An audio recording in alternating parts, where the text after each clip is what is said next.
How y'all doing? How y'all doing? This is Alvin with Trying Success on the Old Fashioned Health Network. Good health inside and out. This is a guest that y'all have seen before, but he's upped his game some more, so I had to try to catch up with him. I can only see what he's doing on social media, so I had to track him down and get him back on the show again. My main man, Justin, how you doing, man? Happy to have you on the show today. I'm good. Hey, man, for the people that don't know you or that had not heard us talk before, tell them a little bit about yourself and what you do and who you are. So, name is Justin Mckinnie. Outside of working in the agriculture field, I also do some real estate and cryptocurrency investing, as well as I run a nonprofit called Hero Techniques, where we focus around STEM education and giving back to our community in that fashion. Okay, all right. So I had to get Justin on because I don't know if he's doing the real estate piece. At least we didn't interview about that. I think we interviewed about the nonprofit the last time. But I wanted to have him on my Black History series because Justin is doing a lot of good things specifically for the community as well. And I was impressed with it because it's his book thing he was doing when I first met you. And I wanted to ask you a little bit about how's that still going and tell him a little bit about the whole thing you was doing with books. So we actually, last holiday season, we went around and collected books, and we raised about 300 books, had a major contribution from the DeKalb County Library System, and we ended up giving those back to foster home communities. So just trying to, help to improve the literacy rate for our younger youth. They say, a lot of your future is determined around the third grade reading level. So, we really wanted to target a lot of those books that allow for, our younger crowd to be able to have some kind of understanding and literacy rate to be able to increase. Man, and I appreciate what you do because, we got this whole big thing now going on about the CRT and critical race theory and all that kind of thing. And the fact that what you try to do so much for the community and to have the youth out there looking to see somebody that look like them or, to be trying to do so much that's really why I'm so impressed with you because you always, every time I see you doing something on social media, it's business related, you're trying to get it, and you have your whole team doing the same thing. I was like, is everybody like that? I mean, your whole team is tight, man. I really appreciate that. And love seeing it, man. Love seeing it. So today we're going to talk about some financial stuff, and we're going to talk about some real estate. So if y'all can see the background, we got a little Bitcoin, we got the NFTs, and we have the key. So we're going to try to cover a little bit of this for a little short period of time because Justin is the guru, I'm going to say, about all this. When I saw him doing NFTs, I was like, I got to talk to him, man. I got to talk to this man. So I know you probably a little bit more in it, but we'll just go through the real estate really quick, and then we're going to dive into the NFTs and, a little bit more about financial investment. So what are you doing on the real estate side right now? So right now we're in the process of hosting these Airbnbs. So we're looking at acquiring more units and then also trying to gain and build a portfolio of rental income. Mm-hmm. And with the areas and with the rentals, the goal with all of it is passive income. So I want to get to the point where we're able to have enough units to continue to run the business on its own, and you can hire and place operation managers and hire and place a team around that structure. Mm-hmm. And then also having property management to acquire and kind of manage the day-to-day on units, looking at trying to scale and also do some development projects in the space where we might be able to do some affordable housing units around 30 to 40 units that we build out as well. So speaking about affordable housing, I saw an article that you and I won't necessarily condemn the person because since we probably I don't know if you know that much about it, but I saw something about Dave Chappelle had went to you know what I'm talking about? Yeah. Yeah. So we're not talking about Dave, but I do want to know from a real estate standpoint, and you do more real estate, of course, than I do. So do you see where affordable housing is really important and to make it a mixed use type of thing? And do you think that's important to do it like that? Or do you think it should be where if there's a higher tier of a development, then that should just stay with those people? And then for the lesser income people, so if you got people that's making over 500,000 plus as an income, and then you have those that's maybe making 180,000 income, do you think they should be able to live cohesively together in development, or do you think there's a concern that the people who have the property are concerned about their property value going down because there's a stigmatism about people that make less money? What's your thoughts? Yeah, that's one of the age old, problems that we've had with a lot of affordable housing is, typically you only have a certain percentage of those units that are at market rate, and so, but with that being done that way, allows you to stabilize the asset, and you can have, your properties that are really close or really far below the area median income.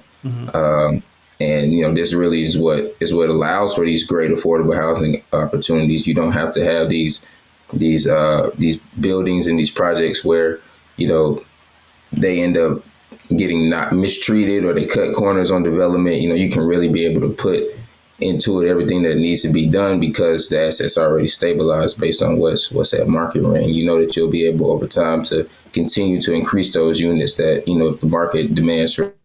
Let's say in Atlanta, $2,200 per unit, but you want to come in and then maybe you have 45 of the units like that, and then you have the remaining majority of the units at the affordable housing rate.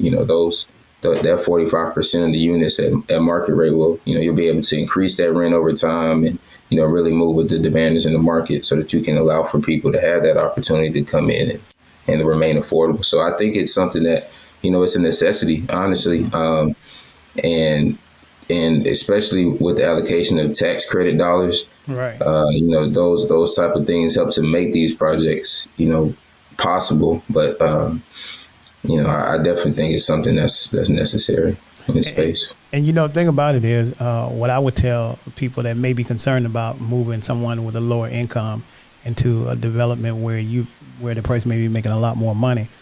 I've not always been at this particular financial bracket that I'm in now, and not that I'm even in even one way that's out there, but the way I was raised, even with just my coming from a single family home, with 3 siblings at the time, we kept our the routine for our parents was get up, clean up your house, clean up your bed, make up your bed.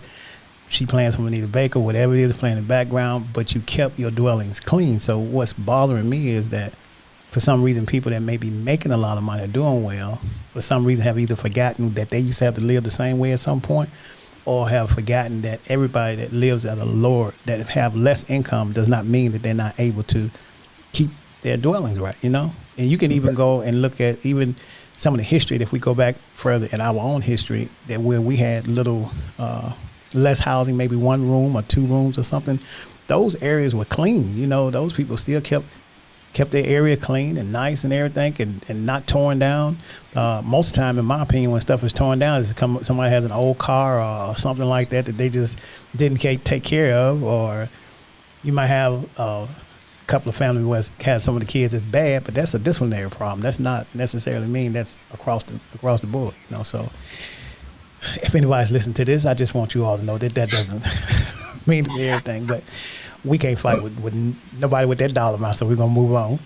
Exactly. So NFTs, man, NFTs. Tell me where you are with that and your thoughts on it. So NFTs right now, my thoughts on those are, we're just scratching the surface, honestly, on what NFTs are, what they can be. Right now, I'm at the point of pushing the educational portion of it, trying to get people to just ask the question of what is it? A lot of people are dismissive. A lot of people, just don't see the value, or I'm not paying for a JPEG.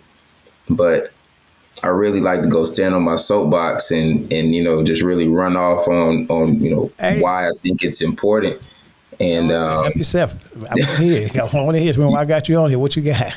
Yeah, so with NFTs, so they're at an absolute basic level, or one that's kind of common already to our marketplace, is an NFT is a representation of ownership. And so we've never had the ability to actually have a digital asset. You might be able to say you own something, but now with the actual integration in the blockchain, you can now have verifiable proof that you are the owner of something digital. That's all the NFTs basically are. But their launch pad are these JPEGs, which essentially, just provide the representation. So it's basically like the same thing as a stock certificate. There's no way to really say that you own that stock. You can say you own 100 shares of Apple, but until you have that actual stock certificate to show the representation, then that's when we actually know that you own all those shares of Apple. So with an NFT, it's a non-fungible token.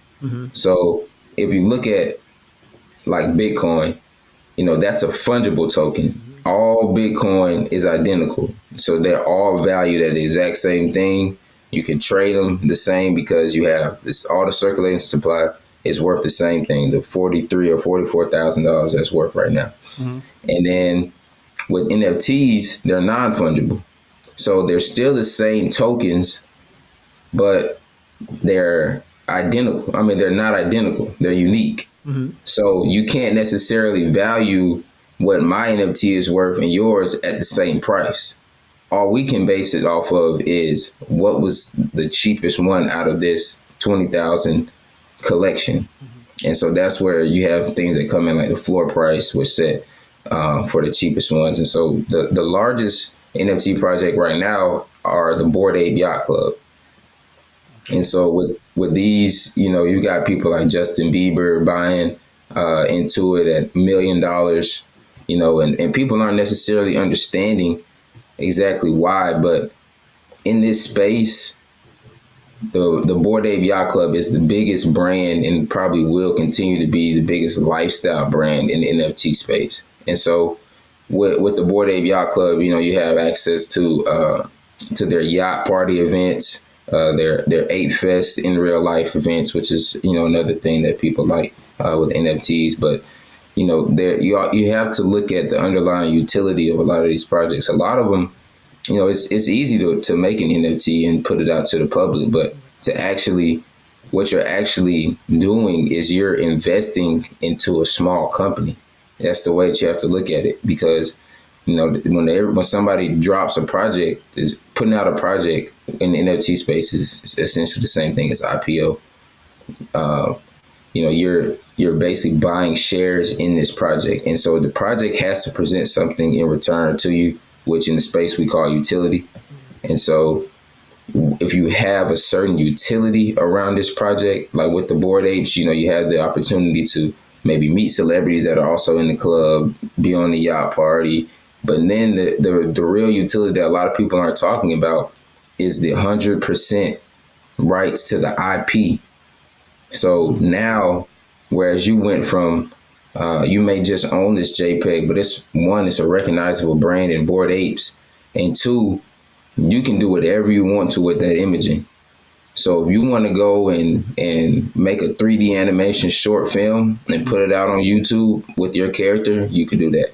If you want to make a clothing line based off of your character and now it's a recognizable brand, and now your character is a logo and you can do all these other things, you can do that. And so that's also the utility that's important that a lot of people aren't understanding, is that this really provides you a platform and a starting point to do whatever. I saw somebody yesterday who he's selling rugs of his NFT, made a rug of it, and now he's selling that off as a brand. He couldn't do that 2 days ago before he bought the NFT, but he owns it, so he can do whatever he wants to with those imaging rights. Wow. And it becomes valuable when it's used, right? I mean, the more he uses it, does it increase the value? It makes it more valuable because of its recognition. It makes the collection more valuable because now people may want to come in and get something similar, or somebody may find one that they like that looks a little bit better than what he has. So it definitely increases value. So Justin, it sound like you could teach this class. I've been told that, but I just want to make sure that we're on the right side of how this trend goes. Oftentimes the trend will peak and kind of go past the point where now the barrier to entry is kind of hard. But I want to make sure right now this is the time that, you know, we could jump in front of the wave and really be creators in the space and really make a big name for ourselves, because you've only had so many projects, or you only had so much integration with NFTs that, you know, the opportunities are really limitless at the moment. So do this for me. I want you to, if you can. So I come to you. I said, Justin, I want to buy or invest in an NFT from the ground. What would the process be? So if we're talking like an established project already, you just want to buy something on the marketplace, the first thing I say is you need to download at OpenSea. You need to download a MetaMask wallet, and these are all mobile iOS apps, so it's really simple. And then you also need to download something like Coinbase. So Coinbase is going to be your on-ramp to be able to actually purchase the crypto. Mm-hmm. Then you're going to have to transfer that crypto from Coinbase to your wallet, which is literally just like you cash apping somebody some money. Mm-hmm. It's the same real easy process. And then you take your MetaMask wallet, you'll connect it to OpenSea. OpenSea is the marketplace. You can purchase all NFTs. And so once you connect your wallet to OpenSea, now you can go shopping. You can figure out which collection you like, whatever you want to buy. And as long as you got enough money in your wallet, then you're good to go. And so I take those steps. I buy something. And let's say it costs me, I don't know, just the lowest amount of money it could cost. I don't know what that would be. Most collections will start at like $200, but you know, somewhere in there. So I buy something for $200. How is that $200 going to turn into value? Is it going to increase because of what?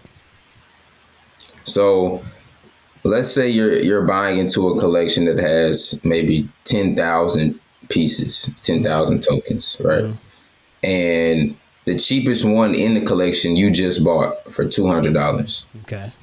So there's, and we'll say maybe half of them are off the market. It's 10,000, maybe 5,000 people. Nobody wants to sell. The other 5,000, they're just in it for the profit. They want to buy that token that they purchased, and then they want to flip it for,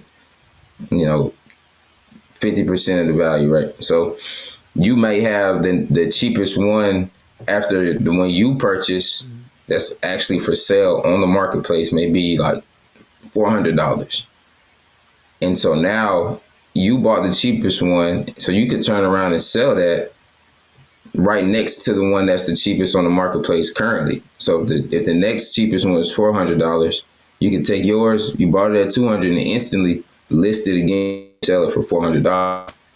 Or you could be like the other 5,000 and keep it off the market because you're a fan of what the project is doing. You like the team, you like the art, and you got some kind of plan that you're thinking that you could do with your token. Okay, so that was that was me going in with some money to buy one. So now what if I wanted to create an NFT? So there's two ways that you can do it.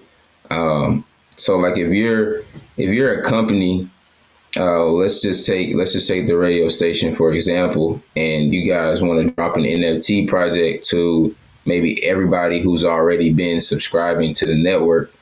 You could easily take an image, go to OpenSea, upload it, set the quantity, and set a price and push it out. And now it's just like uploading a picture on Instagram almost.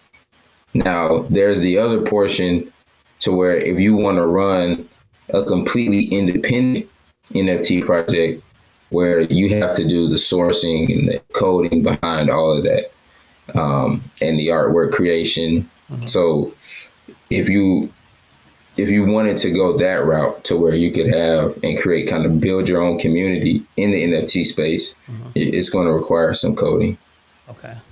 So I was familiar with the code to write some. I know a little bit about the code, but I'm not as versed with it because it takes time to have to keep up with the newest things that was coming up. When it first came out, I started trying to keep up with the code, and I could do it and write agreements.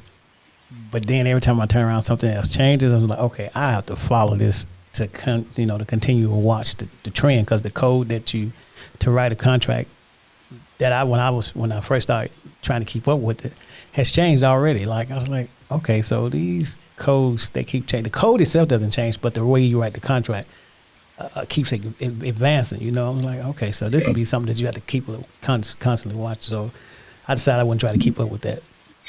I'll just wait, contact somebody like you said, Justin, listen, I want to do an NFT. What do I need to do? So can you hire people, or are there people you hired to contract out? Say, okay, would someone contract you and say, okay, Justin, I want to contract you to help me get NFT started, or how does that work? Yeah, so there are, but not really. Okay. There are people that you can. It's really hard to find people that you really trust in the space. And the whole thing about the blockchain, it's a trustless space. I don't have to trust anybody. All I do is I have to trust the smart contract, trust the code. Yeah. And so that's one thing that I've been working on with a couple of my colleagues. Just really wanted to help people with this go-to-market strategy of, being able to take it from actual concept to reality of being able to, okay, if you want to push out this project, you want this many pieces, you want to focus around this, let's help you push it out. We do all the coding in-house, the 3D animation, we do all in-house, and also the artwork. So it's something we're working on right now. We're focusing on our own projects. So, we really want to have proof of concept out. And then we're also testing across a couple of different blockchains, right, which is the part that's taking the longest, just because, some of them have their own different programming languages. So we're having to learn these different programming languages and really learn how to, push out effective projects. I know that there's 3 different languages I think they were using at one point, but they still do the same contract concept. And I only knew one of them. But once you learn one, you pretty much, if you ever learn one, it's just a tweak of learning the other, because all the formats are the same. But I think one of the things that concerns me about NFT that is the keys that is really, really important, that concerns me about, especially when you're doing Bitcoin and stuff like that. If you don't own your keys, then if you don't remember your keys, you're in trouble. If you lose your keys, you're in trouble. So I think people, sometimes when it comes to doing NFTs or either Bitcoin and stuff like that, if you don't know that whoever you're doing business with, if you give them your keys, you gave them your everything. You gave them everything. And people that don't understand that, if they first get into Bitcoin and NFTs and they turn all this information over, and then they gave them their keys, and I think that's probably one of the concepts that I'm worried about. People, especially look like me, if you go to somebody and say, okay, I need you to design this, I want to buy some Bitcoin, and I'm going to use crypto, and I'm going to use this, that, and the third. I'm like, okay, some of these people, if you don't own your keys, I think it may be, I think it's Coinbase, I'm not exactly sure, but one of them, you don't have your keys, you don't have access to your keys. Crypto, one of them I know, some of them you don't have access to your keys. And so if you don't have access to your keys, you can have a lot of money, but you can lose a lot of money. Yeah. Yeah, and that's one of the things I often tell people. That's why I mentioned Coinbase. Mm-hmm. Coinbase is one I like. Right. It's very easy to use. The fees may be a little high, but it's better to me, honestly, than the crypto.com or using Robinhood. Robinhood, 100% stay away from. You don't own any crypto on Robinhood. Nope, you don't. You don't own crypto. You don't even have access to your keys. I've told people, I said, you have cryptocurrency at Robinhood. Can you transfer that? Do you have access to your keys? And they don't even know what I'm talking about.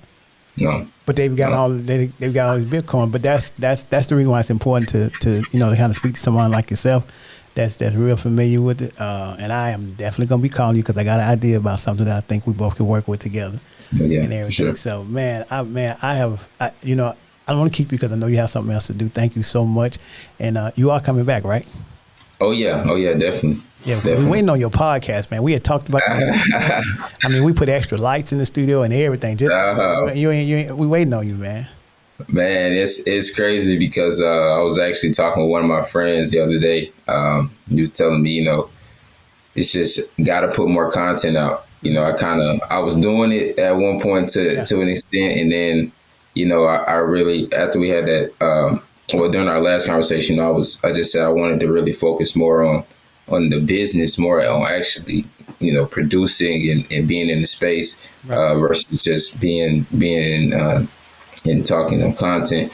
But I think I'm at that point now where I definitely would love to get back, and because I'm planning on doing some YouTube stuff around this NFT space, just some real high level, you know, just the intros, basically, so people can get people started. So, I got something for you. As soon as I finish this podcast, I got to call you right quick because I got to tell you about something. But I got something for you.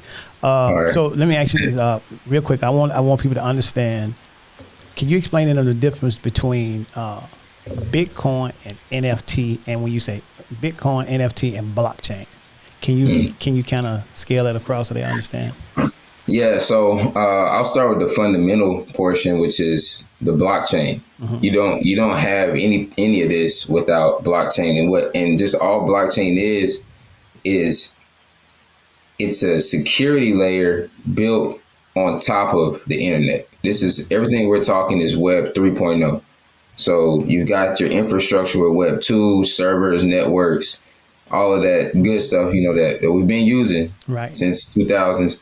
Now we're adding another layer on top of it, which is security and validation. Right. And so within each one of these individual blocks, which, there are different companies. Different companies, they're in the business of selling blocks, is what I like to say. Mm-hmm. You got Ethereum, which is a layer 1.